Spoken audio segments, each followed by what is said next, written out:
Nous allons voir comment utiliser la section Vue située dans le panneau latéral gauche de CP Architecture. Lorsqu'un nouveau projet est créé, le logiciel génère une série de vues par défaut. Une vue d'étage à la cote 0, 4 élévations, nord, sud, est et ouest, et une vue 3D. Nous changeons le point de vue pour vérifier que la vue soit réellement tridimensionnelle. Pour ce faire, depuis n'importe quelle vue d'étage, nous appuyons simultanément sur la touche Shift et le bouton central de la souris. Puis, nous déplaçons le curseur librement comme ceci.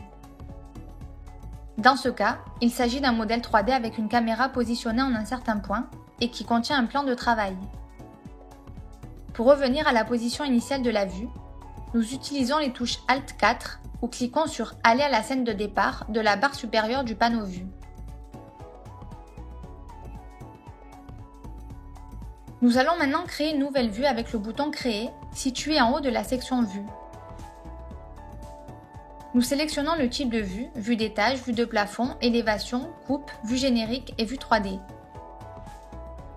Dans cet exemple, il s'agira d'une vue d'étage qui nécessitera la cote du plan de travail là où elle doit être générée. Si aucun élément n'a encore été saisi dans le modèle, il suffit de cliquer sur n'importe quel point de la vue 3D.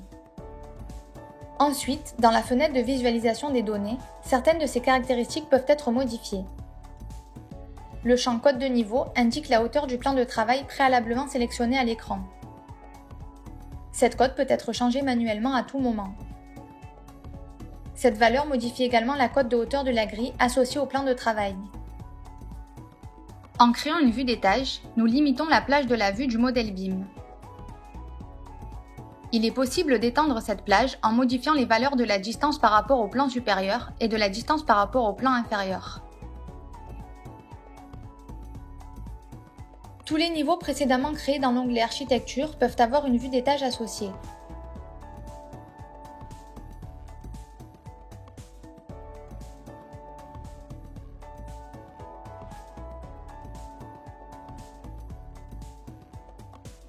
De cette façon, les objets saisis dans un étage seront automatiquement attribués au niveau associé à cette vue. Si aucun niveau n'a été associé à la nouvelle vue d'étage, le logiciel effectue une recherche pour détecter s'il existe un niveau qui coïncide avec la cote de niveau de la vue d'étage. S'il le trouve, il nous demande si nous voulons l'associer à la vue créée. Sinon, il nous offre la possibilité de créer automatiquement un niveau pour l'associer à cette vue d'étage. En modifiant une vue, le tableau situé sur le côté droit du panneau permet d'activer des modèles qui proviennent d'autres disciplines et sont hébergés sur la plateforme BIM Server Center. Pour que les modèles BIM d'autres disciplines apparaissent dans cette section, nous devons nous assurer que le projet a été actualisé et que nous disposons des derniers fichiers téléversés par nos collègues de travail.